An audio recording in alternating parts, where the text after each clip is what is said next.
Hello বন্ধুরা, আজকে তোমাদেরকে শেয়ার করব আমার 16 মাস বয়সী বাচ্চার সারাদিনের খাবারের রুটিন। তো আমি কিন্তু ওকে বয়স বাড়ার সাথে সাথে খাবারের কিছু পরিবর্তন আনার চেষ্টা করি, আর ওকে প্রত্যেক দিনের খাবারে আমি কিছু নতুন নতুন দেওয়ার চেষ্টা করি। তো আজকের সকালে ওকে ব্রেকফাস্টে দিয়েছিলাম হচ্ছে ওটস। তো ওটসটা একটু অন্যরকমভাবেই ওকে বানিয়ে দিয়েছিলাম। তো চলো তোমাদেরকে রেসিপিটা শেয়ার করি। তো দেখো, ওটস কিন্তু না আমি ওকে 1 বছর কমপ্লিট হওয়ার পর থেকেই দিই। তো একটু অন্যভাবে ওকে রেসিপি তৈরি করে দিই। তো আজকে দিয়েছিলাম ওটসের খিচুড়ি। তার জন্য দেখো এদিকে কুকার নিয়ে নিয়েছিলাম, আর দিয়েছিলাম অল্প একটুখানি অয়েল, আর তার মধ্যে দিয়েছিলাম একটুখানি ফোড়নের জন্য 5 ফোড়ন। তোমরা চাইলে কিন্তু ফোড়ন ইউজ না করতেও পারো। তারপর এখানে যে সমস্ত সবজিগুলো করে রেখেছিলাম সেগুলো কিন্তু দিয়ে দিয়েছিলাম, আর এর সাথে আমি দিয়েছিলাম অল্প একটুখানি পেঁয়াজ। তোমরা চাইলে দিতে পারো, না চাইলে স্কিপ করতে পারো। তারপর এগুলোকে ভালোভাবে নাড়াচাড়া করে কিছুক্ষণ ধরে ভেজে নিয়েছিলাম। তো তারপর এর মধ্যে দিয়ে দিয়েছিলাম পরিমাণ মতন ওটস। তো তোমাদের বাচ্চারা যেটুকুন খায় তোমরা সেই পরিমাণ ওটস দেবে। তো তারপর এটাকে কিছুক্ষণ ধরে নাড়াচাড়া করে নিয়েছিলাম। নাড়াচাড়া করার পর হচ্ছে এটা যখন একটু বেশ ঝরঝরে পাড়া হয়ে গিয়েছিলো, তখন এর মধ্যে অ্যাড করেছিলাম প্রয়োজন মতন জল। তো তারপর এটা কুকারে দেওয়ার পর 4 থেকে 5টা সিটি দিয়ে নিলেই কিন্তু রেডি হয়ে যাবে হচ্ছে ওটসের খিচুড়ি। তো তোমরা কিন্তু চাইলে এর মধ্যে আরও অনেক ভেজিটেবল অ্যাড করতে পারো, কোনো প্রবলেম নেই। তো আমি এগুলো দিয়ে করেছিলাম। আর হচ্ছে একটা কথা, তোমরা কিন্তু এই ওটসের যে রেসিপিগুলো সেগুলো কিন্তু সবসময় বাচ্চাদেরকে সকালে দেওয়ার চেষ্টা করবে। সকালে দিলে কিন্তু এটা বেশ ভালো। আর ওটস তো বাচ্চাদের জন্য সবসময়তেই হেলদি একটা রেসিপি। এটা তোমরা বাচ্চাদেরকে দিতে পারো। এটা বাচ্চারা খাবেও ভালো, আর এটা কিন্তু প্রচণ্ড একটা ওয়েট গেনিং আর কি ফুড। তোমরা কিন্তু এটাকে ভালোভাবে বানিয়ে দিলে বাচ্চাদের ওয়েট গেন হবে। তো দেখো এখন এটা রেডি, আর এটা আমি ওকে আজকে খাবো। আর সকালে ব্রেকফাস্টে আমি ওকে প্রত্যেকদিন অন্য রকম দেওয়ার চেষ্টা করে থাকি। তো আজকে ভাবলাম এটা দিই। তো দেখো রেসিপিটা রেডি হয়ে গেছে। তোমরা চাইলে এটা বানিয়ে বাচ্চাদেরকে দিতে পারো। আর তাছাড়া আমি ওটসের আরও অন্য রেসিপি ওকে বানিয়ে দিই। তবে আজকে যেটা দিয়েছিলাম এটা কিন্তু ওকে একদম প্রথম দিলাম, আর ও কিন্তু বেশ ভালো খেয়েছিল। তো চলো তারপর তোমাকে ওদের লাঞ্চে যেটা দেবো তো সেটা তোমাদেরকে শেয়ার করি। তো লাঞ্চ আজকে দিয়েছিলাম হচ্ছে ওকে পেঁপে, কিছুটা আলু, আর একটুখানি মুগ ডাল, আর তার সাথে আমি অ্যাড করেছিলাম মুসুর ডাল। তো দিয়ে একটা ডাল বানিয়েছিলাম। তো তোমরা কিন্তু চাইলে যে কোনো একরকম ডালও দিতে পারো। তোমাদের বাচ্চারা যেরকম খাবে তোমরা সেরকম দেবে। আর তোমরা কিন্তু চাইলে এর সাথে আরও অনেক ভেজিটেবলস অ্যাড করতে পারো, আবার নাও করতে পারো। তো আমি কিন্তু শুধুমাত্র পেঁপে আর আলু দিয়ে করেছিলাম ডালটা। আর এদিকে দিয়েছিলাম ওই জন্য একটা ডিম সিদ্ধ, তার সাথে আমারটাও দিয়ে দিয়েছিলাম বলে দুটো হয়ে আছে। তো দেখো এদিকে এখন ডালটা আমি কুকারের মধ্যে করব। আর বাচ্চাদের সমস্ত খাবার কিন্তু আমি সবটাই বেশিরভাগটাই কুকারের মধ্যে করে থাকি।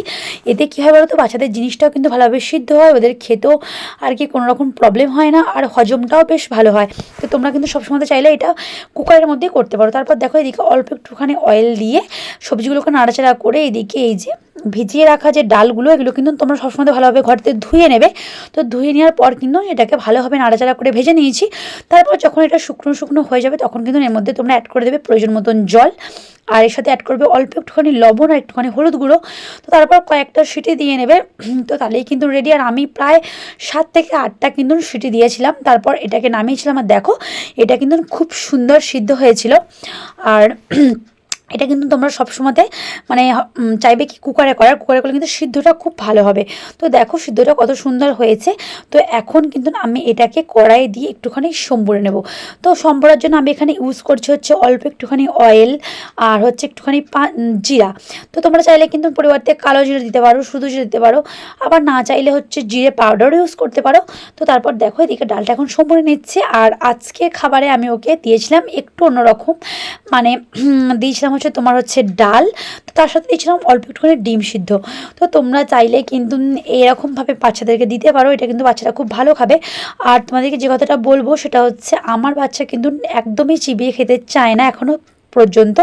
তো আমি ডাক্তারবাবুকে জিজ্ঞেস করে ডাক্তারবাবু বলেছিলেন ওকে কিন্তু সব কিছু ভাতের মধ্যে মিক্স করে দিতে।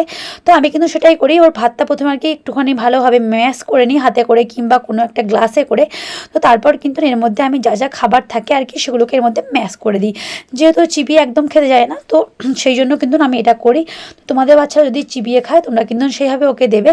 তোরা কিন্তু এটা বেশ এনজয় করে খাবে আমার মনে হয়। তো দেখো আমি কিন্তু ডিমটাকে এর মধ্যে ম্যাশ করে দেবো, যেহেতু ও একদমই মুখে নিয়ে চেবাবে না, তো সেই জন্য। তো এদিকে হচ্ছে দুপুরের লাঞ্চ রেডি, আর দুপুরে আজকে ওকে আমি এইভাবেই খাইয়েছিলাম। আর এটা কিন্তু আমার বাচ্চা বেশ এনজয় করে খেয়েছিল। তারপর কিন্তু ও একটু দুপুরের দিকে খেলা করে, তো খেলা করার পর আমি ওকে কিছু না কিছু একটা ফল দিই। তো ফলের মধ্যে আমি ওকে নাশপাতি দিয়ে থাকি, কখনো কখনো বেদানা, কখনো কখনো লেবু, কলা, আপেল, যা হোক একটা কিছু দিয়ে থাকি। আর রাত্রের লাঞ্চটা আমি খুব একটা পরিবর্তন করি না, প্রায় 3-4টেই ঘুরিয়ে ফিরিয়ে দিতে থাকি। তো আজকে দিয়েছিলাম একদম সিম্পল একটা ডাল, যেহেতু ও দিনের বেলাতে ডালটা খেয়েছিল 2 রকম ডাল দিয়ে। তো রাত্রে কিন্তু পুরো অন্যরকম ভেজিটেবলস দিয়েছিলাম, আর তার সাথে দিয়েছিলাম শুধুমাত্র মুসুর ডাল। আর ডালটাও কিন্তু একদম অন্যরকম করেছিলাম।